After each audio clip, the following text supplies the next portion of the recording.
Hey there, all you beautiful Texans. Welcome to the James Show. It's News Talk 820 WBAP, now on FM at 93.3. Yeah, welcome back. Welcome back to the big show.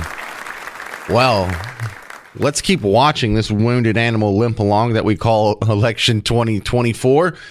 Kamala's the presumptive nominee. Will it last? I have no idea. But we are finally, after a week, going to hear from Joe Biden. My first guest, Ashley Hayek, America First Works executive director. Welcome back to the James Show. What are we expecting to hear this guy even like? Why is he even talking? Aren't we done with him? Well, first of all, I'm extremely concerned that if he's going to even be able to get through his speech. We haven't heard from him. We have a lot of questions. I think the American people have a lot of questions as to where he's been, what he's been doing. If that letter was real, does he know that he actually dropped out of the race? Would be one of the questions I would like the answer to. But there's some speculation. Number one, some folks have speculated, if he's staying in as president. If you are too unfit to run for re-election, are you still have your wherewithal and your wits to run the country today? Right, but look, technically speaking, he did not admit that he's dropping out because his brain is mashed potatoes. No, and what's also interesting about that is initially you heard the leftist media, the Hollywood saying, "You look at the debate performance, you can't do this." No one said it was political purposes until he dropped out. Then they pivoted very quickly because they don't want to lose him in the White House. So it's been very interesting watching how the big blue machine has just fallen in line and come in with the cavalry to save Kamala Harris as well. Well, I look Biden and his reputation. Really, all they have to do is get him through the election, and I bet you the media can prop him up and splint his broken leg and limp him along across that finish line. Do you think he's going to make it through? I mean, probably. They've been covering up for him for over 3.5 years already, if not longer. 5. He's hung out in his basement the entire time during 2020. We saw that for sure. And they've covered for him this entire time. And the entire establishment has lied to the American people about his capability. What's terrifying for us as Americans is the fact that it leaves us in a very dangerous position with our enemies and our adversaries. You better believe they're watching all of this. Actually, you sound almost upset. Shouldn't you be at least somewhat happy about the situation? No, I mean, when you have American lives at risk, he's still the commander-in-chief at the end of the day. He was bullied out of his position. In some respect, I feel kind of sorry for him because he's so unwell. But on the flip side, my husband's a Marine. He's still the commander-in-chief. Our country is at risk. We've already had, Russia invade Ukraine and the situation with Israel and Palestine and Iran. I mean, this is really dangerous for our country. What do you think he's going to say tonight? I think it'll be a mix. I think, number one, he's going to try and protect and preserve his legacy. I thought it would be a little bit more of a campaign rah-rah Kamala speech. However, she's not even going to be there. So I imagine it will be quite brief as it will be past his bedtime. And he'll make his formal announcement and then get tucked away. The bedtime joke, it's not even really a joke anymore. It's just a funny thing to say that happens to be true. It's very true. He said it. He has to have less work hours and go to bed on time. Well, I didn't know Kamala wasn't going to be there. Where'd you hear that? I heard that this morning. I know she's in Indianapolis right now with her sorority. So it's my understanding she had another stop after this, but maybe she'll be back. Yeah, it had like a cocktail social or something more important than a Joe Biden speech. Right. Of course. It's hilarious. All right. So we are all treating Kamala as the presumptive de facto candidate for the Democrat Party. Who do you think the VP would be if she sticks as the candidate? She's the anointed, coronated queen. And we know she's a queen because she says her pronouns before every meeting. Likely, I've heard, actually just this afternoon, Chris LaCivita announced that they hear from inside source it will be Shapiro, which, given all of the pro-Palestinian and pro-Hamas insurrection that's currently happening at the Capitol, would be a very interesting choice for her. It may cost her Michigan and even Minnesota. Is Shapiro Jewish? Is that the deal? That's right. That's right. He's very pro-Israel. Oh, I didn't know that. Okay. Yes. Man, you got all kinds of good insight. What should I be asking that I'm not asking you, Ashley? It sounds like you know a couple more things than I do. I don't know. I think things could still change. I think there's still a lot up in the air. I don't know if you saw that Black Lives Matter issued a statement yesterday saying that there should be a mini primary. I think that's interesting that they're pushing back against the establishment. So we'll see. I don't think that people are assuming that since Kamala is half Black that she's going to automatically get that vote. And I think that there's been an awakening across our country that will show that she doesn't really have this in the bag at all. All right. Well, good stuff, Ashley Hayek. How do they find you outside of the James Show? AmericaFirstWorks.com or on any social media platform at Ashley Hayek. All right. So I learned a couple things there. I had not seen Black Lives Matter statement. I did not know Kamala was not going to be there tonight. And I didn't know Shapiro was Jewish. So I learned 3 things from Ashley in just that first segment. All right. Coming up next, let's start the conversation now. If Biden cannot continue as the presidential candidate, can he continue as the president? Is there a lot hinging on the speech tonight? Like if he comes out and bumbles, does that mean he's pretty much going to have to step down? And is Kamala really going to be the Democrat candidate, or are they just floating this trial balloon and she's going to crash and they'll end up picking somebody else? 800-288-9227. 800-288-9227. I'm James Parker. It's The James Show on News Talk 820 WBAP, now on FM at 93.3. Hey, welcome back to The James Show. News Talk 820 WBAP, now on FM at 93.3. I forgot to mention, we're broadcasting. The sound quality sounds great, though, because we're broadcasting remotely from a slightly sloped rooftop. It's really difficult. I don't know how I'm hanging on. It's really an ocean nightmare up here. So Kamala is the presumptive nominee. Will it stick? I have a feeling this is just a trial balloon. I have a feeling that if they knew they wanted Kamala, they would have announced at the same time they made Joe Biden step down.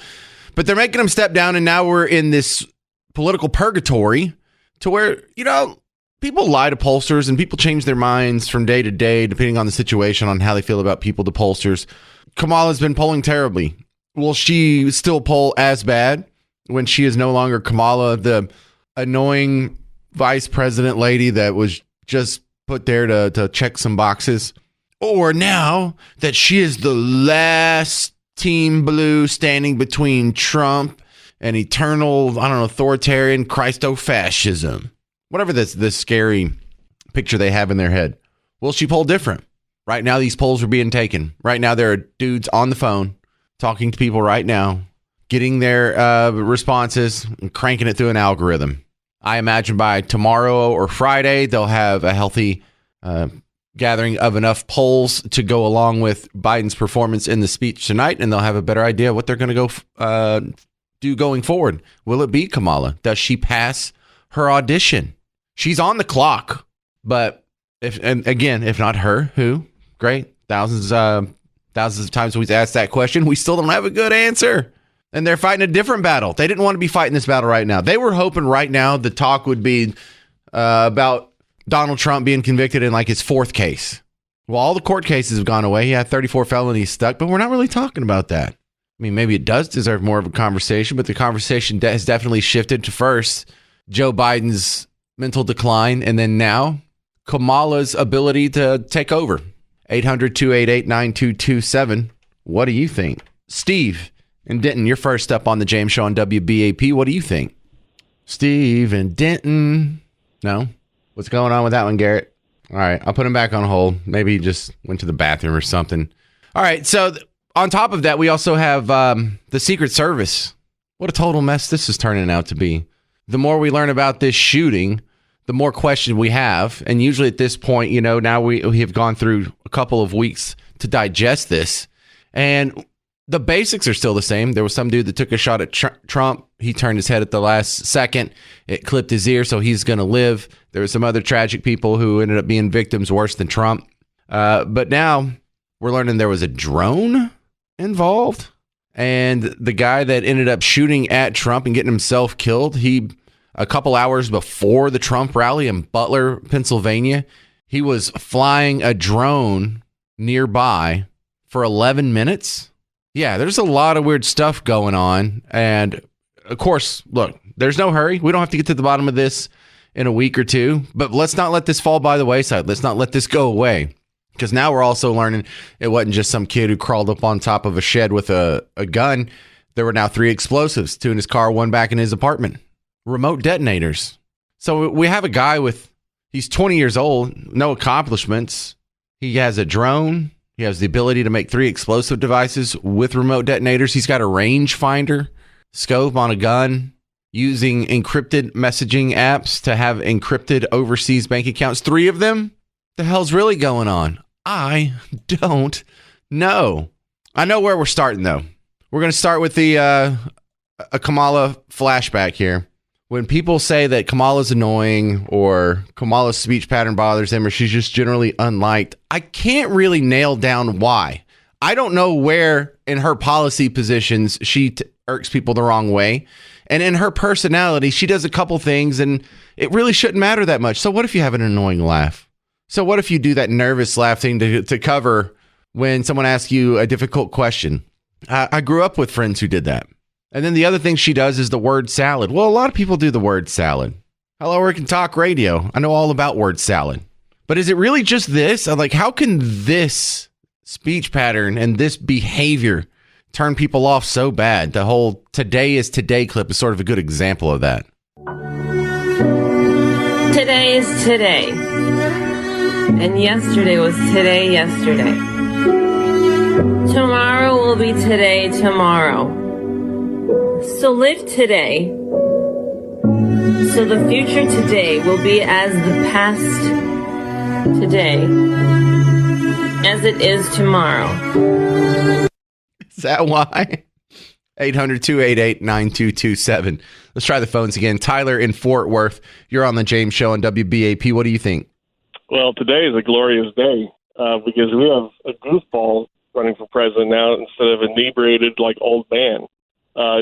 To me, it's just the deep state is going to put whoever they want to in office. It doesn't matter what the people have to say, whatever they can do to stay in power. I genuinely believe whatever happened to Biden is that he had a stroke or he's dead, based on what his brother had to say in the message that was conflicting to the White House message saying, hey, whatever time he has left, this is for health reasons and stuff. I think they're taking AI to generate a strong Biden voice to say what he said this past week for supporting Kamala. And the call-in to the Kamala rally? Correct. And I believe we're going to get an AI video representation of Biden because two years ago or something, they did an AR thing with augmented reality with Biden. And he was walking like across the lawn, and then there was a Marine chopper, and the chopper blade cut through his head. So I think we're living very wild times where, hey, don't believe what you see, don't believe what you hear. They did an AI thing with Trump, a campaign ad in Maine, I think, and it was all AI augmented stuff and sounded exactly like Trump. I think AI is very strong right now. And I think that the people in power are going to do whatever they can to make sure that the cattle, the people, are going to keep being fed whatever they want to say, whatever they want to hear. They'll lie. They'll tell you, oh, you'll get everything, phones, wallets, free education, all this stuff, and then sweep it under the rug just to say, okay, keep it moving.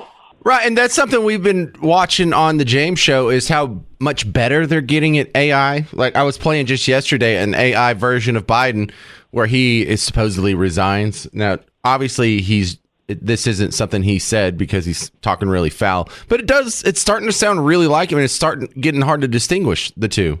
My fellow Americans, I want to take a moment to address some of the hateful you've been talking about me. Many of you have said I am suffering from brain worms, or that I have applesauce for brains. Well, I won't mince words, so here it is. You. You're all a bunch of end of quote. Repeat the line. So enjoy President Cackles or President Booty Juice. I really don't give two anymore. Biden out. Now, he would never say, booty juice or whatever, but that's starting to sound like him. You can kind of tell, Tyler, that that's fake, but it's getting better. And for the people that aren't aware of AI, and even for the people that are, it's getting more and more difficult. It's just going to get worse. And I don't know. We're just taxable income for them. Right. We're just what's the word? Chattel? CHATTEL? Chattel slavery? Yes, sir. Well, think about it, right? Hey, they feed us crap, and so we get sick, and then we're on dialysis or diabetic medication. I mean, why do they run 3-minute ads for health insurance? Because people don't like to exercise, because people are lazy. I eat terrible. Like I have next to here, you hear this bag of chips? someone is leaving. They're getting promoted to a different market, and so they had a party for them this morning at like 9 o'clock. And this bag of chips has been open since 9 a.m. And when I come in to do my job, they're all chewy because the bag's been wide open, exposed to air. Doesn't bother me. I'll still eat it. Chewy Lay's potato chips. That's all right. It's all right. There's starving kids in, I don't know, some country. I'll be fine. My favorite, though, AI fake. Oh, man, I was dying. I had to cut this one for you, too. I'm only playing it now because Tyler brought it up. But Mike McDaniels is the coach of the Miami Dolphins. I'll do this real quick for the break. And Tyreek Hill just announced that his wife is pregnant. Congratulations, Tyreek Hill. He's a good family man, you know, having a, and it's not the first kid he's had with his wife. The problem is this is his fifth kid this year. Let me say that again. This is his fifth kid this year. Hang on a second. I don't think it's biologically possible for all this to happen with one woman. Well, of course it didn't. You've never seen anyone do someone so dirty as Tyreek Hill has done his wife. He has now 5 baby mamas in like a calendar year, and then just got her pregnant after that. So someone made an AI of Mike McDaniels at a fake press conference, his football coach, and I am dying. Check this out. Did you guys see Tyreek Hill has a new baby mama? Jesus Christ, he's got 10,000 career yards and 12 children. The guy is as fast as a cheetah, and he's one of the best receivers in the NFL. But the man averages around 1 child every 800 yards. That stat tells you all you need to know. Tyreek is a great route runner, but he needs to work on his pullout game. And that's going to be the main focus of the Miami Dolphins during training camp. He has a child for every 800 yards. Oh, my God. 800-288-9227. 800-288-9227. We'll get back to business when we return. Should Biden resign now? Will Kamala really be the candidate in November? If not her, who? And what the heck is going on at the Secret Service? This is The James Show. News Talk 820 WBAP, now on FM at 93.3. Hey there, welcome. It's The James Show. News Talk 820 WBAP, now on FM at 93.3. 800-288-9227. 800-288-9227. Well, it didn't take long. MSNBC changed their tune. They said Trump is now the oldest presidential nominee in history. It's like, do you have the memory of a gnat? He is... He's then switching to the next question. Should Joe Biden even step down as president? I mean, you know, I am confused on where I would be if I was an MSNBC guy. Because you would think if he steps down, then you could claim that your side, Team Blue, just installed the first female of color, female period as president, but female of color as president, which makes it even more historic and monumental. That seems like it would be really important to you. Why not just cheer for that? Why wouldn't you want Joe Biden to step down? Why wouldn't you want Joe Biden to step down? Because now she's an incumbent and you can call her Madam President. Why don't you want him to step down? Because it shows that she wasn't a DEI hire. She actually was the first person in line, the next best person to do the job.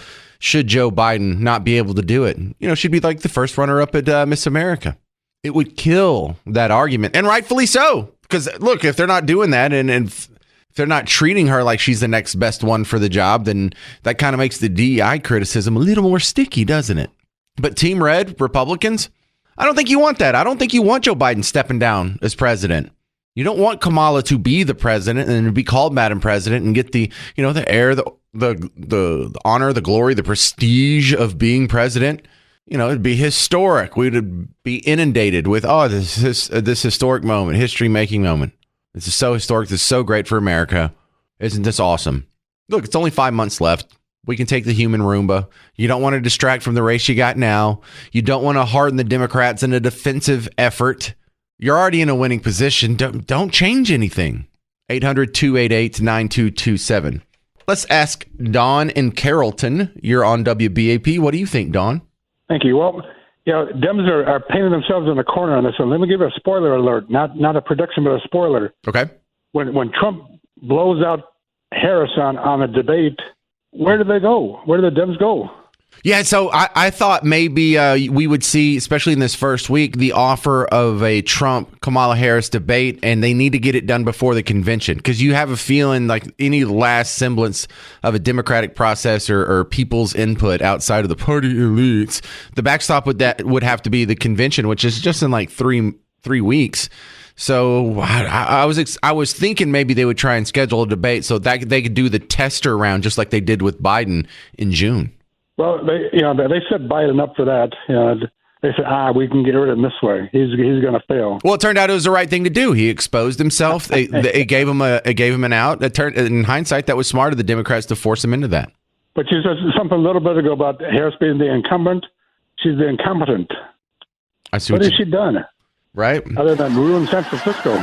Well, she has a lot on paper on her resume. She was like a deputy assistant prosecutor in Alameda County. That's the county where Oakland is, across from San Francisco.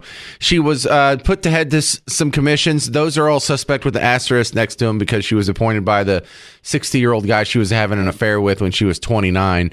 And so, okay. Willie Brown. Yeah. Yeah. And so that doesn't really count. But then... She was a prosecutor in, what's the other one across the bay? She was in San Francisco. She was a district attorney there. Not Alameda. What's the other one? Anyway, I don't remember. But she was a prosecutor in San Francisco. So she did that. She was a senator, and she didn't have any great accomplishments as senator, but she doesn't embarrass herself. The bar's set pretty low. Look, Hank Johnson thinks Guam could tip over if you put too much stuff on one side of it. He thinks islands are floating out there like an igloo cooler or something. So she's not one of the dumb ones, explicitly dumb ones, and she doesn't have any embarrassing moments. And what's the criticism of her? I think the other side of that is just important. What's hanging around her neck? Nothing. She's kind of annoying with word salad and a cackle, but that's about it. How about border czar? How are we doing that on that one? That's a good point. Yeah, they're trying to memory hole that one. In fact, then thank you very much for bringing that up, because there was a few outlets that decided they were all going to fact check the claim that Kamala was a border czar, and they're like, there's no technical position as border czar, and they all got community noted on Twitter/X. And that was a little delightful thing that was being passed around for about the last 12 hours or so, is people getting fact checked. No, Kamala was never border czar. Yes, she was. We heard it with our own ears. 800-288-9227, 800-288-9227. The other thing that's being passed around, I need to see this show, Veep, because Julia Louis-Dreyfus, who is Elaine from Seinfeld, is in this. And this seems like something that's been up my alley that I would like. I just hadn't gotten around to it yet. And they did a montage with her character, Elaine from Seinfeld. Her character does the word salad thing like Kamala does. And when you go back and forth, I can't tell who's copying who. Like, which one came first? Because someone's making fun of someone else here. My fellow Americans, words have many meanings, and sometimes instead of conveying our meaning, they can suggest other meanings. When we talk about the children of the community, they are children of the community. Well, we are the United States of America because we are united. And we are states. Talking about the significance of the passage of time. Right? The significance of the passage of time. So when you think about it, there is great significance to the passage of time. Whatever we have in store cannot be known. The past was once the future.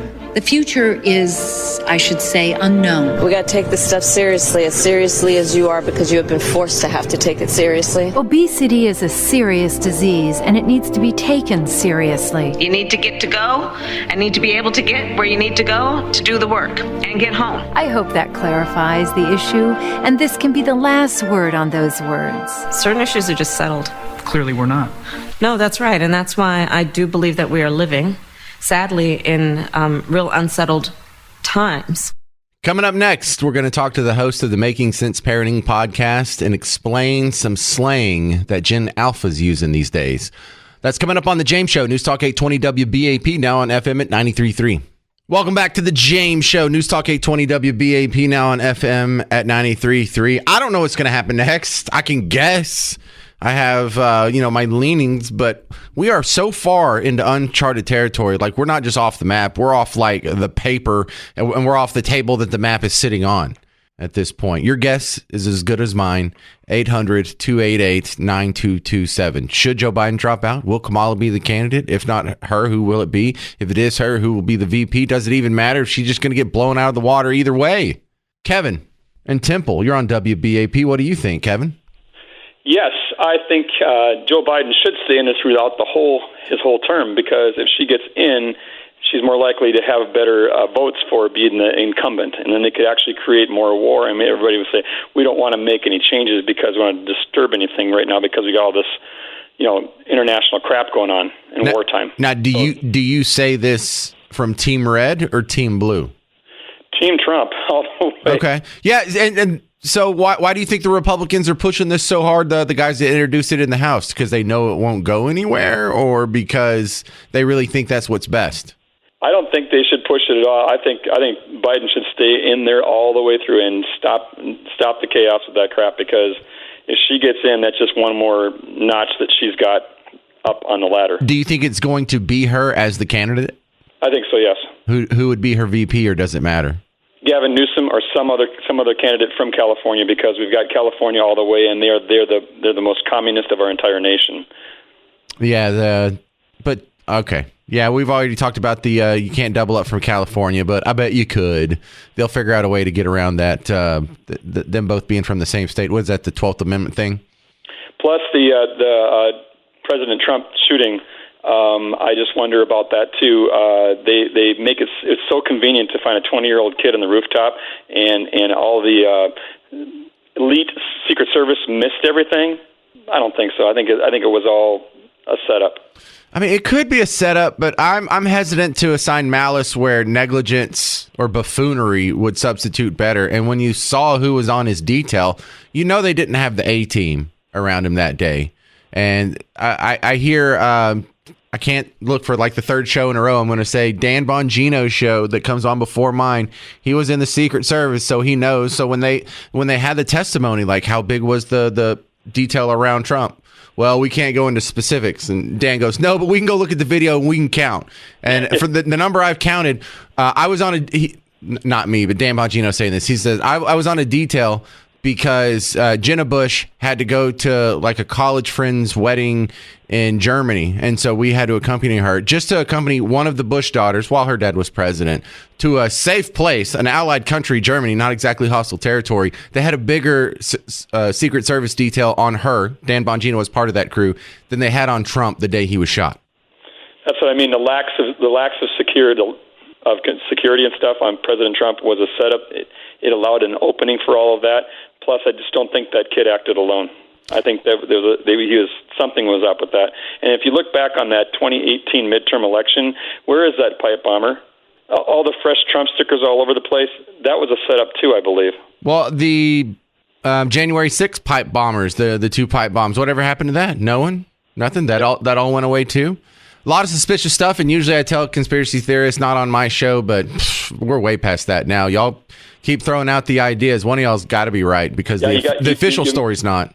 You match the two. Even a bunch of them, even the 2018, that just totally disappeared. Where is that Hispanic guy with the Trump stickers all over? He just disappeared, right?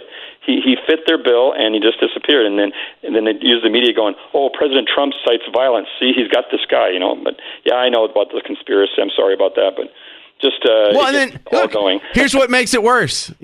I swear, sometimes you people read my notes and know what I'm going to do in the next hour. I was going to do this quick clip from Good Morning America. Now, George Stephanopoulos is tossing it to a reporter, and he slips up here. But come on, man, they're fueling the fire. Listen to what he says. See if you pick out the weird part. Chief Justice Correspondent Pierre Thomas starts us off from Washington. Good morning, Pierre. George, good morning. Our audience is about to see the frantic seconds in the moments after the government tried to kill former President Trump. It's all caught on police body cam video. Did you hear that? In the moments after the government tried to kill President Donald Trump. The frantic seconds in the moments after the government tried to kill former President Trump. Wow. Yeah, holy crap. Now, that's a slip, but that's a really weird slip to have. It was already in his thoughts, so yes. Yeah, exactly. It was subconscious. It was like a Freudian slip, and I don't mean to give fuel to the fire, but here we go. Come on, conspiracy theorists. This is your time to shine. I want to hear all of it. I want to know about the second shooter on the grassy knoll. I want to know why there was cops in the trees. I want to know how sloped is too sloped.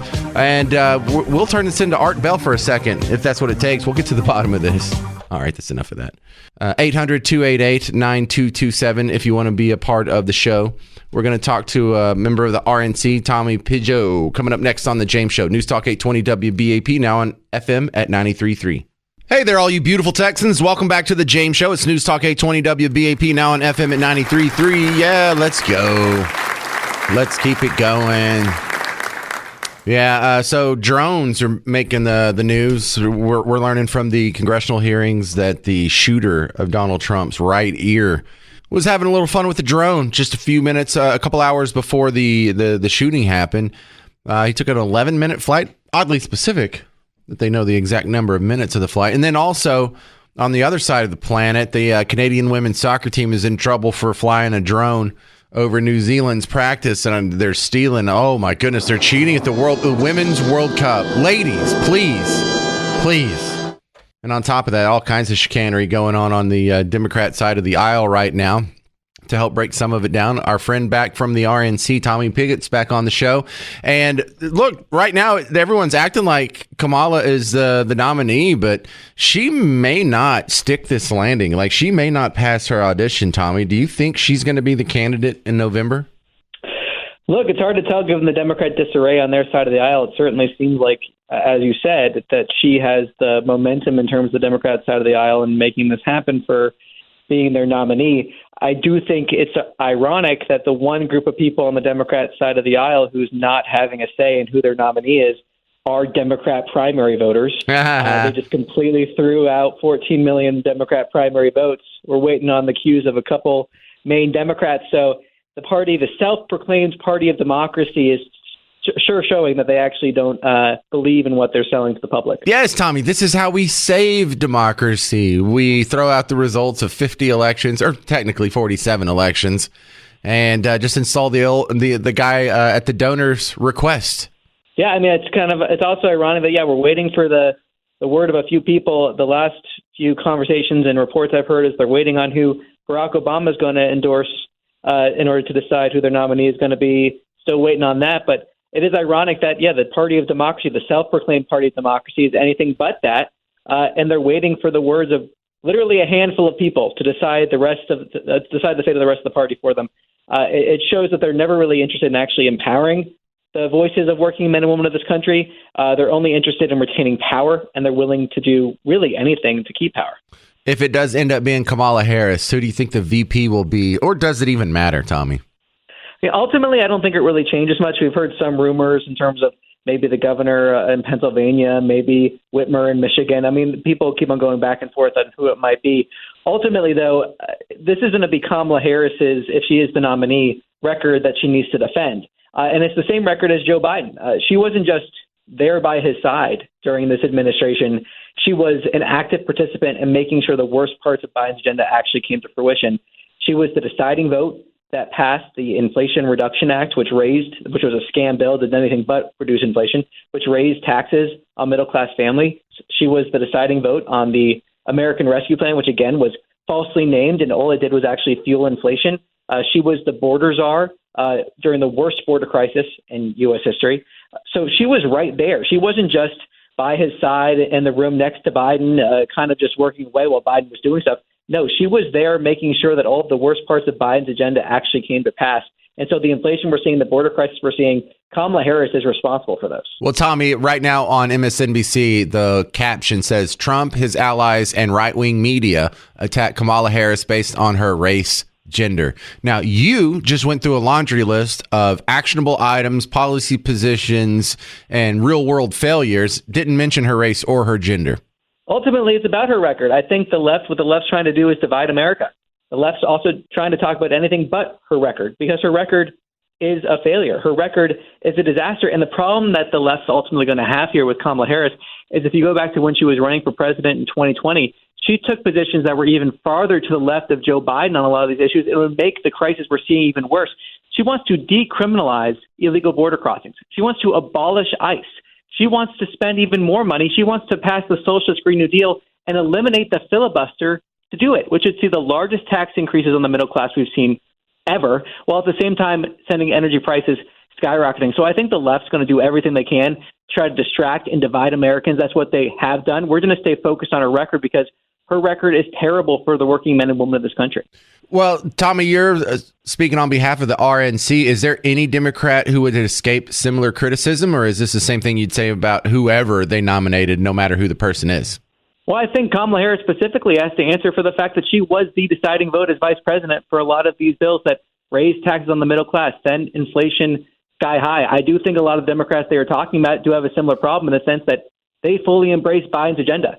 So if there's a Democrat out there that didn't embrace Biden's agenda, doesn't want to open the borders, doesn't want to raise taxes on the middle class, that's one thing, but then most likely they're a Republican because that's the Republican Party position is to lower taxes on the middle class to make sure we secure our border. The problem that Democrats have is they've completely embraced the Bidenomics, Bidenflation, open borders, weakness on the world stage. They've all embraced that agenda. So they have to defend it. And they've all enabled that agenda, especially Democrats in Congress who have voted for it repeatedly whenever they've been given the chance, and they've blocked Republican efforts since we've retaken the House to really hold Biden accountable. So right. Kamala Harris, though, especially has to answer for it. Tommy, this is going to be an uncomfortable exercise, but I just want to try it out on you. Look, you're a dedicated Republican, but if someone gave you the magic wand and said, you can pick the next president, but it has to be a Democrat, who would you pick? Who's the most favorable Democrat to you? I'm not going to answer that question, unfortunately. No, I think, well, ultimately, it's sort of an exercise without really an answer because there's not really a Democrat that I think would do what's necessary to save this country, which I know it sounds like a cop-out, but it's the truth. I mean, there are certain things we need to do to save this country, and President Trump has the vision to do that. Okay, you're not allowed to say anything good about Democrats. Who's the least bad Democrat? Well, again, they've completely embraced Biden's agenda. So if there's a Democrat that comes out there and wants to say Biden should answer for the cover-up that we've seen. Well, listen. Just as an example, like here we have Lloyd Doggett, who is a representative out of Texas, and he was the first Democrat to ask Biden to step down. He was the first one in elected office to ask Biden to step down. He's not a dedicated lefty Democrat hack. I mean, he's a Democrat from Texas. He's pretty moderate. You don't have one guy you can say one thing nice about from the Democrat Party. Look, ultimately, our job is here to elect Republicans. I mean, ultimately, we also need to see Democrats stepping forward to say that Kamala Harris has that failed record. I mean, ultimately, there are Democrats, of course, around the country, a lot of everyday Democrats that are we saw some speaking at the Republican convention, for example, that come forward and are willing to engage in that conversation with Republicans. So hopefully we see more of that. I mean, at this point, we're focused in making sure we save this country, and that's where our focus is going to stay. All right. Well, if you were asking me that question, I would say like maybe a Joe Rogan, or if it had to be someone who was in elected office, there's a couple of people here and there, like maybe like a Lloyd Doggett or something. But I get it. I know you're not allowed to say anything nice about him, so I just like poking the bear every once in a while. Thanks for putting up with me, Tommy. Well, no problem. It's been a good conversation, and ultimately, this is about saving America, so we're going to stay focused on doing it. All right, Tommy Pigott. He is speaking on behalf of the Republican National Convention. He's one of their directors of strategic communications, not haphazard communications. They're all strategic for Tommy. All right, coming up next, I'll have the same conversation with you. 800-288-9227. 800-288-9227. I'll be nicer to you than I was to Tommy. I just like poking him because I know he's a professional. But listen, do you think Biden should serve out the rest of his term? Do you think he should step down right now? What do you think he's going to say tonight? Do you think it'll be successful no matter what? Is this all for naught because it doesn't matter who does what? Trump's going to win in November. That's coming up next on The James Show. 800-288-9227. It's News Talk 820 WBAP, now on FM at 93.3. Welcome back to The James Show. News Talk 820 WBAP, now on FM at 93.3. WBAP, news, talk, weather, sports, all that good stuff. We are going to be having Joe Biden live tonight. That's right. Joe Biden back on the big stage. We hadn't seen him since he got shuffled away from Vegas about this time last week. And it really has been a week. We haven't heard from this dude in a whole week. Wednesday morning was the last time anyone saw him. And then when he got back, I guess they did have that, there was a quick little camera shot of him Wednesday afternoon.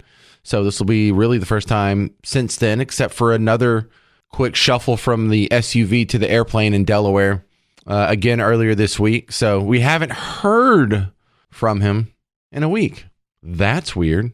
Anyway, I have some more updates on that. Just want to remind you, we will be carrying it live. It's supposed to happen our time at 7 o'clock. And it's 7 o'clock our time. And then, thank you. Yeah, Eric and Garrett both confirmed. Thanks, guys. But these things have a great history of never being on time. That's the Casey Bartholomew law. So even if it is 7:10, 7:15, whenever he actually shuffles out to the podium, we'll go live. So keep it right here. Eddie in Allen, you're next up on the James Show on WBAP. What do you think, sir? Well, first of all, let's define some things. What do you mean by the next 6 months? He hasn't been in term or done anything for the last 3.5 years except for plunder this country into Nowheresville. It's an absolute nightmare out there. So let's not pretend he's even running the country, my man, because he's not. Kamala is even worse. But you got to understand something. On both sides, different people want different things for the country and believe different things for themselves that you'll never be able to convince these sheep, these zombie losers on the left who are completely plummeting the country. You can't tell them anything. You know why? Because it's like American Idol. Who do they like the most and who are they voting for? Okay? They don't care about the public. They don't care about the good for the citizens of this country. This party doesn't care about any of that. What they cared about was prosecuting and taking to court and making things so difficult for Trump to even do the noble, by the way, noble, badass job that he was doing for the country. They would rather the country sink into the depths of the planet for it to succeed for the citizens of this nation. Can I get a what?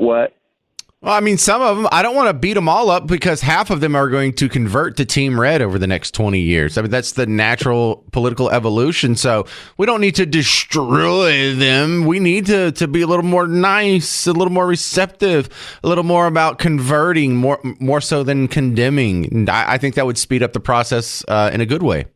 Well, that's fine. You don't. I don't mind. I don't mind that too. You can stroke them all you want. But the fact is that the voting system and what they did on 2020 to get that guy in office who hasn't even been in office and hasn't done his job is an absolute nightmare in itself. I think we should go to a one-day voting system. If you can't make it to the polls, oh well. We're not going to do this whole mail-in thing where people can harvest and put ballots in their fucking pockets and then. Yeah, you got it. All right. Potty mouth. He's making some good points. The other thing I was going to bring up is was that the guest that brought up the fact that they thought the call in over the weekend was an AI call? So Joe Biden called into a Kamala Harris event this weekend, and this was at a campaign headquarters. And so he's not talking to Kamala Harris. There's some other lady on the podium that I don't recognize. But this is what's being called AI. I don't think this is AI. I think it is just a crummy cell phone connection. But she does kind of misspeak, and she says, thanks for the recording. But she catches herself in the middle of it.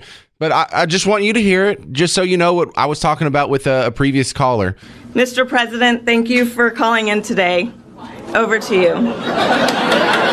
Julie, if I didn't have COVID, I'd be sitting there with you, standing there with you. See, sitting there with you, standing there with you, that kind of slurry stumble, I don't think AI could pull that off. There's not like a pre-dementia setting in AI where it's like, well, can you drag some of your S's and then trail off at the end of your words? I'm so proud of what you've all done. And with this COVID, keep me out of people's hair for the next 3 or 4 days. But I'm going to be on the road, and I'm not going anywhere. I know yesterday's news was surprising. And it was hard for you to hear, but it was the right thing to do. I'm hoping you'll give every bit of your heart and soul that you gave to me to Kamala. And I want you to know, I won't be on the ticket, but I'm still going to be fully engaged. I've got 6 months left in my presidency. I'm determined to get as much done as I possibly can, both foreign policy. All right, stop. Now Garrett says it sounds like AI too. I hear edits. I hear they were taking out some of the pauses because there's a natural way, because we're all on our lungs act as bellows, to where there has to be a natural pause between words. When you run out of breath, you have to pause long enough to suck back in. You just can't keep going.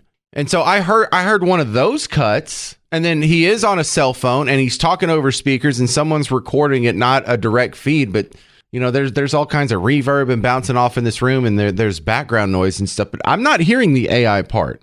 And part of the reason is some of these slurs, and when he misspeaks, I'll be standing there next to you. I'll be standing there next to you.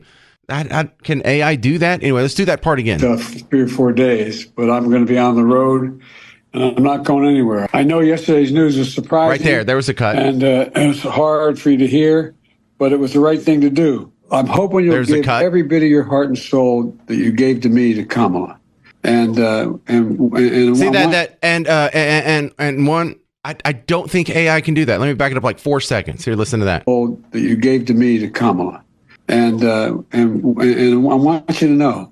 I want you to know. I don't think AI can do that.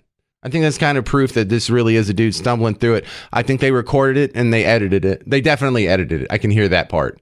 But other than that, that doesn't sound robotic. That doesn't sound put on. His consonants sound too bad, and the stutters. That's really hard for a computer to replicate a stutter. Anyway, kind of running out of time here, but we'll continue sleuthing around and try and get to the bottom of this mystery. If you want to join in with your theories, 800-288-9227, 800-288-9227. Coming up, there was an anti-Trump hate crime. Oh, you didn't hear about it? Well, I'll tell you next on The James Show. News Talk 820 WBAP, now on FM at 93.3. Welcome to The James Show. News Talk 820 WBAP, now on FM at 93.3. Since The James Show started, they have covered one and only one story on this news station. It's like, you got to change the name. You're not a news station anymore. You're a political activism channel, and that's okay. Like, you're more than welcome to have your opinion and program and television however you see fit. But really, there's nothing else going on in the world other than Trump and his allies and right-wing media attack Kamala Harris based on her race, gender. That's the only thing going on. It's the only thing that happened. There's no wars. There's no murders. There's no other issues going on. Just this one single solitary issue. And look, Fox is hitting the politics hard, but at least they're like squeezing in like, hey, Netanyahu's making a visit, and hey, look at this terrible natural disaster on the other side of the planet, and hey, there's something else going on besides the election. It's adorable, and it's fun to talk about because this is the one time you're allowed to talk about it without being annoying, because we're 3 months away from a presidential election, and we won't get to have fun like this for another 4 years. So I'd like to hear from you. What do you think? 800-288-9227 if you want to call in after Justin. This is Justin in Grand Prairie. You're on WBAP. Yeah, so, my comment as far as the whole AI with Biden's voice. Yeah, do you think he really called in? You don't think he called into Kamala's rally last weekend? So I don't think it's straight up AI. Like you said, that stutter's kind of hard to replicate. However, that second time you played it, I was listening pretty intently, and it almost sounded like they took either a recording or maybe the start of what an AI would have been and chopped it up to sound like a stutter. So I could see that very well happening, because it was just very, if you listen to it again, those first couple of stutters sounded the exact same. Well, that's a bad recording, because I could see the video service did an edit there because the video jumps along with it. Right. So that's a terrible one, but it doesn't jump in mid-sentence. It's just between sentences. Here's another clip I found from CNN. I'm not finding the whole thing unedited, but here's another chunk that might make you feel a little bit better. You uprooted your lives for me, and the kind of commitment few people make for anything these days, but you made it. And I've been honored and humbled. I mean this from the bottom of my heart. My word is a Biden, that for all you've done for me and my family. And we built the best campaign in organization in history. I've been doing this. I always kid and say, I know I'm only 40, but I've been around. All right, look. I don't think this is AI just because of how bad he's doing on his consonants. Listen to how bad he's flubbing his S's. He's slurring his S's. And he's not even hitting his T's. His fricatives are real soft. The percussive sounds are real soft. And he's just mush-mouthing half of it. I don't think that's AI. Yeah, I think you're right. I don't think that's AI either. I could see it going either way, but I am leaning more towards that may actually be him, because it just sounds like he's just not there. Well, look, and if you disagree, I am not here to ridicule you. You have every reason to believe that this is fake. And for the people who don't believe the media for 1 second, I think that's going to serve you better and being too questionable than being too receptive, especially with these people I can't believe these people still have their job, Justin. I can't believe. Oh, I know. Like, how can you get so much so wrong and still have your job? So that's my whole thing is, that kind of goes back to this whole, attempted assassination thing. Everyone wants to talk about gross incompetence, but like, if you give me the option of, was this an inside job or is this just absolutely that amount of gross incompetence? I mean, I'm going to have to go with inside job because I don't see any way possible. I mean, sure, there's a tiny bit possible, but of the two options, I feel like it's a more likely inside job than that level of gross incompetence. Yeah, and then when you start talking about inside job, is it an active inside job or is it a passive inside job? Right. Yeah. Like, to what level, I can't speak of. Was somebody redirecting them on purpose? Were they given an order? Because I find it awfully awkward that all these comms that are, in the past always recorded are all of a sudden not recorded. Oopsie. We had a system upgrade and we just lost that. I'm sorry. I'd give it to you if I could, but that doesn't fly. That's awfully selective. There's just too much about the entire situation that you're like, oh, he happened to go to the one roof that wasn't being covered with miscommunication and all this, that, and the other. And I'm like, really? I've seen the slope of that roof. You can see that roof pretty much anywhere. So it's, like I said, it's way too much. It doesn't make sense. And when something doesn't make sense, there's usually a reason for it. Yeah. And the answers we've gotten so far are just not believable either. And I don't have to know what the truth is. I know what they're telling us isn't believable. So yeah, I think we're on the same page there, Justin. I hear you. And we may never get to the bottom of this because they don't want to. We still don't know what the motive was for the biggest mass shooting in American history, the one that was in Las Vegas from the Mandalay Bay where they were squeezing off rounds into that country festival. We don't know the motive. They even wrapped up the investigation. What's the motive? We don't know. Well, how do you get all those guns up there undetected? I don't know. Where'd they all come from? I don't know. Don't want to know or don't want to tell us? Don't want to know, like, you hid the Hunter Biden laptop? Don't want to know, like, the Steele dossier? Don't want to know, like, the falsified FISA warrants? Don't want to. There's a reason why people distrust the FBI, and they brought it on themselves. There's a reason why the people distrust the official story. And I don't make fun of people. If you think 9/11's an inside job, I'm not going to make fun of you if you call in and try and make your case. If you think the earth is flat, I'm not going to make fun of you if you call in and try and make your case. I'm more concerned about the people that still, after seeing what happened in the 20th century, they're like, let's give socialism another shot. What could possibly go wrong? Other than the 120 million people murdered by socialism in the first century it was tried. Other than that, though, maybe we can get to, like, some free health care out of it or something. Maybe we can, who knows? Let's just give it another shot. Why not? Because you're a bigot, Parker? 800-288-9227. 800-288-9227.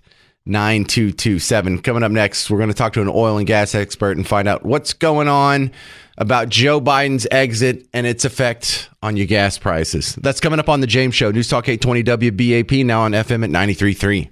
Hey there, welcome to The James Show. News Talk 820 WBAP, now on FM at 93.3. 60 Minutes looks a little spicy this week. That's odd.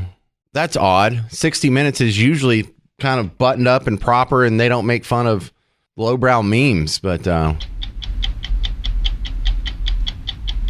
So what did you do to become the presidential nominee of your party? Well, sometimes you just have to hawk Tua and spit on that thing, you know? All right, looks like I'm watching 60 Minutes this weekend. To the phones we go. Mark in Fort Worth, you're next up on The James Show on WBAP. What do you think's going on? Hey, how's it going, James? Well, I'll keep it kind of short and simple. I went through Navy SEAL training in 1990. I became a sniper, and I retired in 2013. What happened in Pennsylvania does not happen, man. That's insane to me. That those guys on that rooftop couldn't see that kid. You know, I feel sorry for the kid, but not that sorry. All right, and I know you've read this book, American Sniper, by Chris Kyle, right? I have not, because I don't read any of my buddies' books. Okay, I just want to know. I want to know how accurate it is, because I talked to another guy who said it's pretty damn accurate. And I believe it's really accurate. That's mind-blowing stuff. All right, so you think that couldn't happen.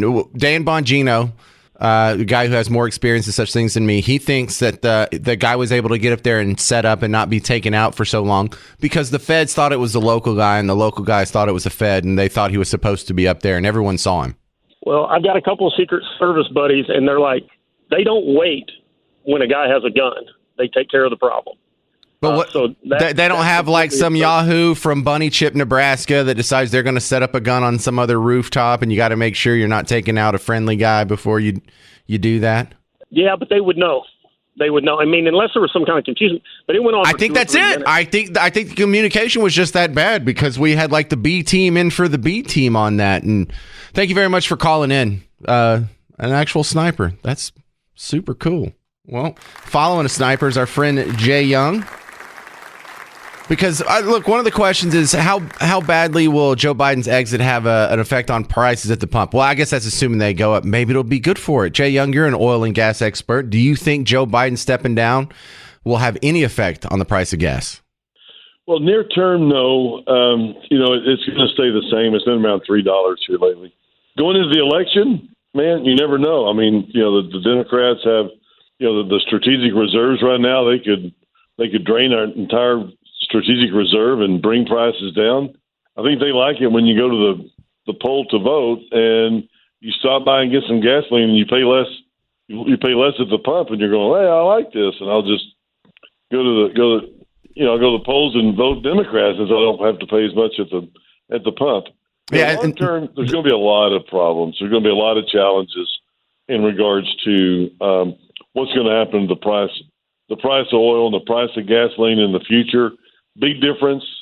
It's going to go. Bottom line is Republicans are going to bring the prices down. Democrats are going to bring the prices up, or the prices are going to come up long term. Let's say a year from now, 2 years from now. I don't think that Trump can do what he did before and bring them down as hard and fast as he did because they don't have the money. You don't have the money behind oil and gas companies like you had, back in the first time Trump did bring prices way down. Yeah, he did bring prices down to lower numbers. Right, because the way I understand it is, we're pumping and we're producing good right now because of the holes that are already poked in the ground, but we're not in the process of poking new holes. So even if Trump gets into office, there's still going to be a lag time and a drag from the slowdown in new hole poking, for lack of a better term.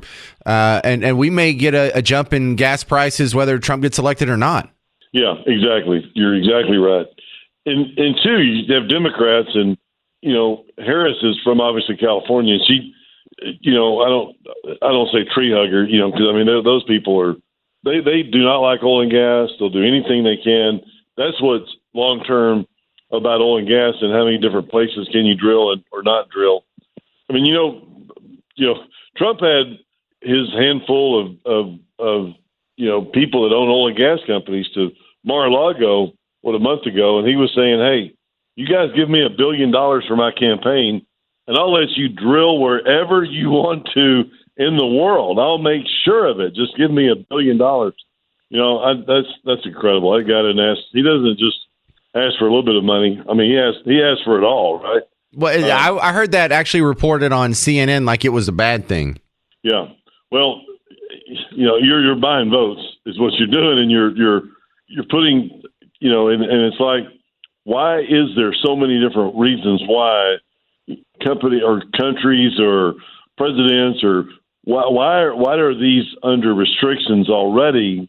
And Trump's just going to say, hey, give me the money. I'll make sure it is. I mean, I agree with that. It's not right. It's not like, just because you give me money, I'm going to go. It's not the right thing to do. Right. You should be opening up drilling whether or not they give you $1 billion, bud. That's kind of what we need, whether or not your campaign benefits from it or not.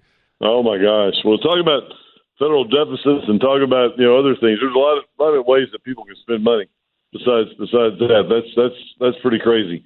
But Biden or Harris or Democrats are going to, they're going to stop as much drilling as possible. So the only reason why oil and gas prices go up and down is because of supply and demand. I mean, if there's more supply on the market, and if you drill, baby, drill, and there's more supply on the market, prices are going to come down.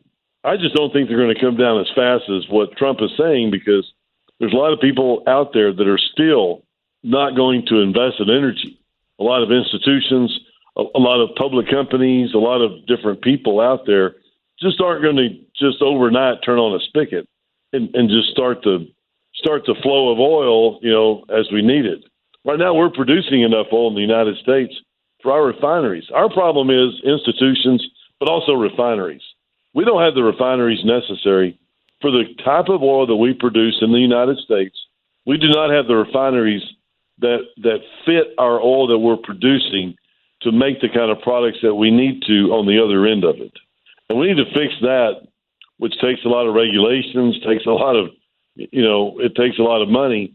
And I see that being a problem too. I know that's kind of deeper than what you were asking me in the very beginning, is what's going to happen to oil and gas prices. But I see prices moving higher under both of them. Doesn't matter if we're a Democrat or Republican. I can see it going higher if we're Democrat than Republican. But, I just think that our demand for oil is not going to go away anytime soon. We're going to need oil. All right, Jay Young, how does the guy listening find you outside of the James Show?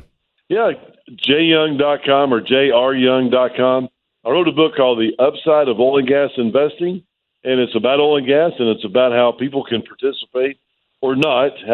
How do you not invest in oil? I almost named it that. How do you not invest in oil and gas? Because there's a lot of scams out there. Don't do that.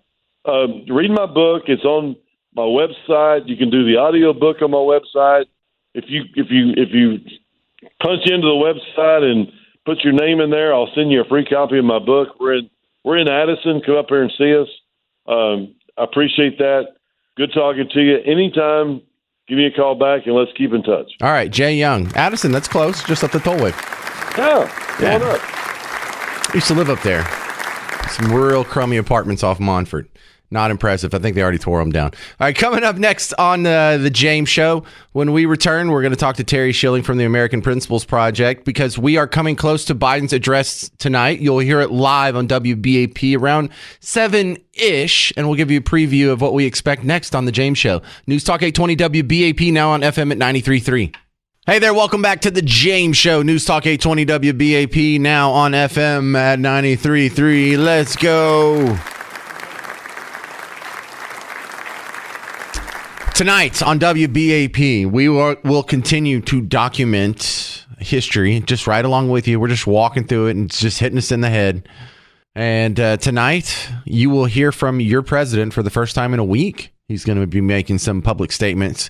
Now, it's been a busy time. A lot has happened in that last week since Joe Biden had any public statements. First, he got COVID, air quotes, got COVID. Then he dropped out. Now Kamala has become the presumptive front runner.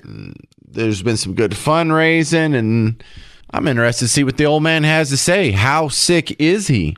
It's nice to see that he's not angrily stepping down. He's not reluctantly stepping down. He seems to be in good spirits. And hey, I'd just like to pass the baton to my buddy Kamala here. But what do you think is going to happen tonight? What do you expect to see? My next guest is Terry Schilling from the American Principles Project. Terry, what do you expect Joe Biden to try and accomplish at his speech tonight? Terry, you with me? I can hear a phone. Oh, I'm sorry about that. I'm sorry, James. I'm so sorry. That's all right. Let me rephrase the question. What do you expect to hear at Biden's speech tonight? It's the first time we've heard from him in over a week. It's going to be live tonight on WBAP, and there's a chance that this could be historic. Yeah, no, so he's going to give some explanations for why he is stepping down, but he's also going to set the stage for Kamala to take the reins. And, now it's marching towards the DNC. The National Democratic Convention is about a month away, but he's going to set the stage. He's going to tell the nation what he thinks the challenges are going to be heading into the election, but then also what challenges Kamala Harris and whoever she chooses as her VP are going to be facing going into the election and into the next administration if she prevails. Oh, Terry, you sound so confident. The one reason I just don't go out and think that that's exactly what's going to happen is because I think the same donors that don't want him don't want Kamala either. And AOC has said it. It's a clip I've been playing for the last couple of weeks. And that's been the rumor mill is they would like to replace both of them on the ticket. And the they is whoever these donors are that actually convinced Joe Biden to step down. And so if they don't want Kamala, we may not see the unity speech that you just described tonight, Terry. That's possible. I will say, though, I think yesterday or the day before, Harris had a $100 million fundraising haul, right. And that was a lot of the money that was sitting on the sidelines that the donor class on the Democrat side was holding over his head, up until, they were using that to get him out of the race. So we'll see. But, I think Joe Biden, in his original statement, he endorsed her where he was stepping down. I think it would be really odd if he were to not give a full-throat endorsement of her tonight. That would be a game changer, and it could possibly throw the convention into an open convention, which they're already basically counting on Kamala being the nominee at this point. Well, Terry Schilling, if they do make it Kamala, who would her VP be, and does it even really matter? I think she's going to go with a governor from a purplish or even a red state. I've heard the names Roy Cooper from North Carolina. I've heard Andy Beshear from Kentucky. I've also heard Josh Shapiro from Pennsylvania. But she could go with someone else that's a bit outside the box, like a Pete Buttigieg, who's currently the transportation secretary. He's from Indiana, which is also more of a Midwestern state, but she's from California, and she's quite the liberal. So she's going to want to, if she's serious, she's going to want to moderate herself by getting a VP that can appeal to more working class voters. Do you think they have a chance? Oh, I think it's a jump ball at this point. I think the wind's at President Trump's back.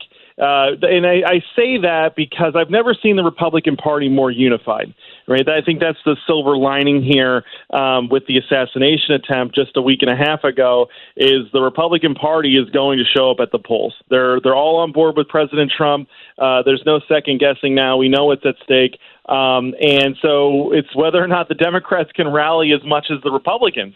I've got a lot of family members, and they've got all different types of opinions about President Trump, but they're all pretty unified at this point. And I think that's reflective of what a lot of other people are experiencing right now. Well, I think the one thing that we may remember this speech for, just like we remember the debate, was the beginning of the end of his presidential campaign. If he does poorly in this speech tonight, like if he still looks like a dementia patient, this may be the beginning of his end of his finishing his first term out. This may accelerate the 25th Amendment claims. Isn't that what it would be, the 25th Amendment movement to try and get him out?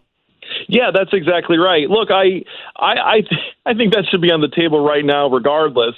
And I think most Americans would agree that if you aren't fit enough to run for president, there's no way that you can be president. And it's quite interesting that he's not resigning entirely. And in fact, you would think that would help strengthen Kamala's chances and give her more experience under her belt as she's running for president, give her the air of incumbency. That's a heavy lift. It's tougher to beat an incumbent president always just because of the experience factor than it is some challenger that's never actually been in the executive head of the executive branch. So we'll see. But yeah, he could really flounder tonight. But it's not going to be that long of a speech. I imagine it'll be 5-10 minutes max.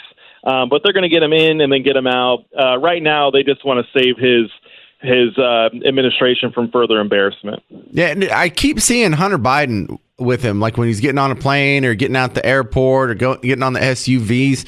Since when did Hunter become sort of the bag man, the intermediary to the outside world for his dad? That's new. Well, I think a large part of this has been over the last few weeks or so, as his cognitive decline has become clear. A lot of people have left, and the only people that are really surrounding Joe Biden right now are his family members, the people closest to him. I'm not shocked by that. That's pretty typical. That when everything else falls away, your family's going to be the last ones standing there with you. Well, he's got to earn that pardon, Terry. I think that's what he's doing there. So thanks for spending some time on the James Show. How do they find you outside of WBAP, Terry? You can follow me on social media at Schilling1776, SCHILLING 1776. All right, thank you very much. That's Terry Schilling on the James Show. Stay with us. If you want to jump in and have any opinions on the topics at hand, 800-288-9227, 800-288-9227.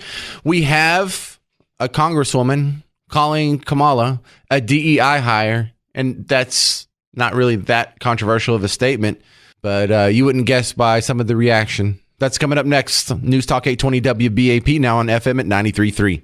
Hey there, welcome to the James Show. News Talk 820 WBAP, now on FM at 93.3. Look, WBAP is your home for breaking news, weather, sports, talk, all that good stuff. Tonight, we will be your home for hearing Joe Biden, your president, for now at least. For the first time, we hadn't heard from him in over a week. Very little proof of life even over the past week, but we'll be carrying it live tonight. It's supposed to be at 7, but these things have a tendency to start late. Whenever it does, we'll cut in. We'll bring it to you. Kamala's not going to be there. What do you think he's going to say tonight? 800-288-9227. Let's ask Brian in Mansfield. You're on the James Show on WBAP. What do you think Biden's going to say tonight? Oh, I think he's going to go ahead and jump ship and let her take the reins and kind of prove that. Whoa! Explain yourself, sir. By jumping ship? Well, he's going to resign and step down as president. I honestly believe for her to go ahead and take the reins, that way she can show that she's a leader, and she is the president, and, that she'll be expecting a lot more respect as she is the president. And I think he will go ahead and jump ship. I have another opinion, possibly, and I kind of got an earful late last night on the Red Eye Radio about Black Lives Matter. They are very angry that there is not going to be a primary because they feel like they're being disenfranchised of the black vote. Maxine Waters is behind it. What is it, Crockett from Dallas? Jasmine Crockett. We've been trying to have her on the show. Any Jasmine Crockett adjacent people listening, tell her to come on the show. I will be fair. I will be respectful. I will be nice. I am not like a team red flamethrower. I would love to have her on. Yeah, I think there might be some a peaceful Black Lives Matter protest in Chicago, at their DNC. Well, we already had enough peaceful Black Lives Matter protests in Dallas. What was that, 5 years ago? Right. We don't want another one of those. Right. Well, I think it's possibly going to happen because they feel disenfranchised of being left out of the primary election. Well, you know what? Opinion. I'm not a big fan of Black Lives Matter, but they have a legit point here. That's a legit complaint that Black Lives Matter. You're right to be upset about this. Politically, me and you don't agree, but you're right. You are being disenfranchised. This is what real disenfranchisement looks like. Not when someone asks for your ID at the ballot box, but when somebody takes your vote, they count it, they tell you won, and then 3 months later they just throw it out and put their own guy in anyway. That is actual voter disenfranchisement. I can't believe I'm speaking on behalf of Black Lives Matter right now, but go guys. You deserve to win this argument. You're on the right side of this argument, Black Lives Matter. I agree with and what they wrote on their website. They said they will back Kamala and whoever. They will be back, but after a possible primary where their vote will count, because they feel that the democracy they're saying they don't want the democracy of the election to go to the Wade side. Right. Hey, listen, it's so cute that y'all thought y'all were defending democracy this whole time. Yeah. I'm just sad you had to find out this way. Brian, that is a bold prediction that you think he's going to step down tonight. Let me tell you why I don't think he will. Number one, Kamala's not in the building. Kamala's in, I think, Indianapolis right now, and she will be there when he's giving his speech. And that's something I just learned earlier today. So I don't think that'll happen. I also think it would be horrible if he stepped down, because that would be an admission that he is not mentally there. And there were so many people just a month ago saying this version of Biden is the best Biden. And to have him like in less than a month step down, I mean, these people have very little credibility left. But even that pill would be kind of hard for the media to swallow. And really, so many of his political allies. I mean, he'd be crushing the credibility of all these people who've been propping him up for 5 years. I don't think Joe Biden is actually going to give the speech. I think it's Jeff Dunham with Walter. I see what you're saying there, and I like that joke too. Fantastic call, Brian in Mansfield.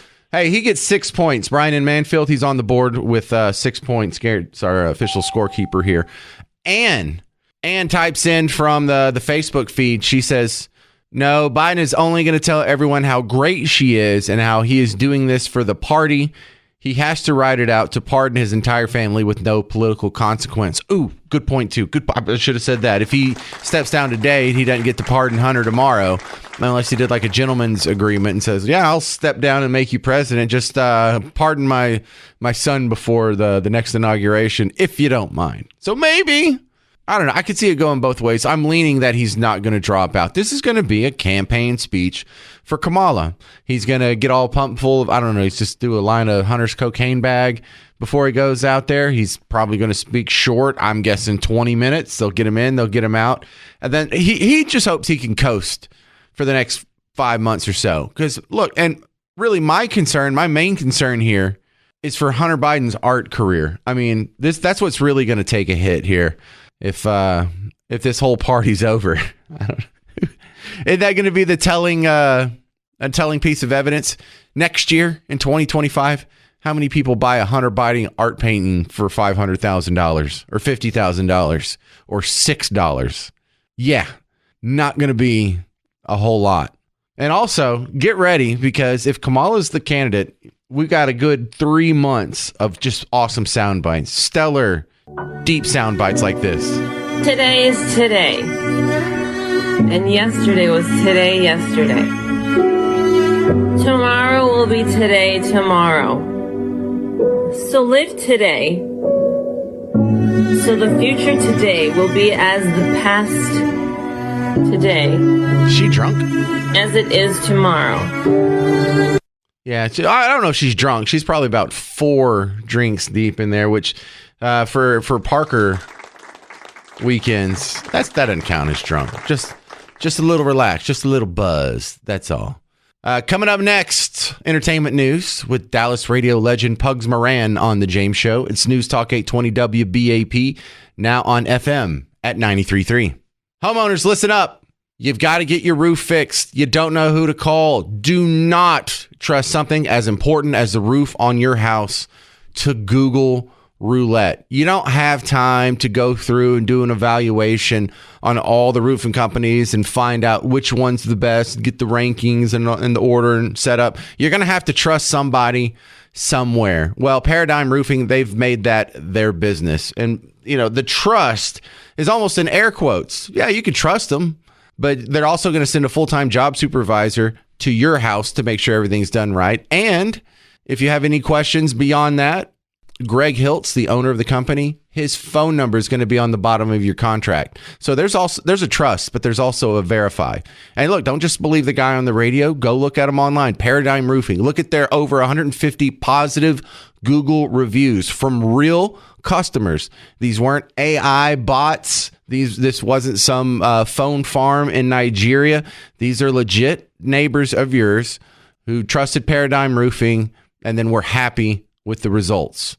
Paradigm Roofing. Call them today. You get a free estimate, and we can get the ball rolling, and sooner the better. You see that brown spot in your ceiling? You need to get that fixed, or it's only going to get worse. 972-542-7774. 972-542-7774. Go to ParadigmRoofs.com or 972-542-7774. I have time to squeeze in another call. Thank you so much for hanging on, Bob in Waco. You're going to have the last word on today's James Show, sir. What's on your mind? Well, I think we got a couple things to think about. I think we don't know what Biden was promised to drop out of the race. And I think that if Kamala's poll numbers are dropping severely or not performing well, I think a resignation is still in the future. I also think that the pardon for Hunter has already been written and potentially signed, just not published. And we don't know, with Dr. Jill seeming to pull the strings, we don't know what her motivations is. I really believe in my heart of hearts that Joe does not want to be on the stage if DJT is reelected. He doesn't want to be there for the passing of power. Okay, so you do not think he's going to resign tonight? No, I don't. Okay. And so for those of you just joining us, he's going to be doing a live speech, or he's scheduled to do a live speech that we're going to carry here on WBAP. Yeah, I don't think he's going to step down as president tonight, but I like the idea of him stepping down before the election because the Democrats can carry the mantle and get the the cultural goodwill of, hey, we just put the first female of color in the presidential chair. Don't you love us? Aren't we a good party? Don't we support people who look like you or have the same junk as you? So I could see it exactly. A week or two before the election would give the Democrats a big boost on election day. How do they come up with the excuse? Medical emergency? He had a stroke? He farted in an elevator? What? There's a plethora of things there that can be used at the time, but it could be a sudden medical thing, or who knows? They're a lot more gifted in gab than I am, but I really don't believe that he'll be there until January. I can't argue with that. All right, Bob in Waco, thanks for calling in. Thank you. Appreciate it. A lot to think about there. All right, before we get out of here, I wish we had more time for this, but we have Harriet Hageman. This is funny because she is in Congress, and she is getting a lot of flack right now for calling Kamala a DEI hire. Let me play this for you real quick. Well, I think she's one of the weakest candidates I've ever seen in the history of our country. I mean, intellectually, just really kind of the bottom of the barrel. And from the standpoint of just who she is and the policies, the positions that she's taken, her failure to do anything in terms of the border, that sort of thing, I think it's just a failure from top to bottom. I think she was a DEI hire, and I think that that's what we're seeing. And I just don't think that they have anybody else. I just think that they're in real disarray. All right. Now, Harriet Hageman is going to be immune from criticism for sexism because she is herself a woman. Now, and the DEI part about it, half of that is race-related, half of that's gender-related. On the race side, there are people out there who don't know whether or not to criticize Harriet Hageman on DEI grounds because she called her a DEI hire because they don't know what color she is. Isn't that funny? For them to write their article, for them to come up with their conclusions, they're going to go have to research the ethnic background of Harriet Hageman to know what kind of fake insults to put on her. Because it's not like a real refutation of her point if you are basing it on her skin tone. And it's funny because if you go look up Harriet Hageman, I think she's white. She's a Republican congresswoman from Wyoming, and she has a white sounding name, and both of her parents have a white sounding name, but she has kind of darker features. She could be like Hispanic or something. Just, I don't know. But I just wanted to point that out, that if you cannot decide whether or not a phrase is offensive until you know the ethnic makeup of the person making the phrase, you need to reevaluate your position because it's probably wrong. There's some obvious logical fallacies there. And I just wanted to leave you with that on the James Show. Stick around. Coming up next, the great one, Mark Levin, then Chris Kroc. And then after that, we'll just re-rack and do a whole nother great day of WBAP programming. In the meantime, if you need more James Show action, the podcast lives on. Wherever you're already listening to podcasts, you can search for me. You can find me on social media, Facebook, Instagram, YouTube, all that fun stuff. And tell someone about the James Show. Help me spread the word. We need to make this thing as successful as possible because I like this job. I'm James Parker. This has been The James Show, News Talk 820 WBAP, now on FM at 93.3.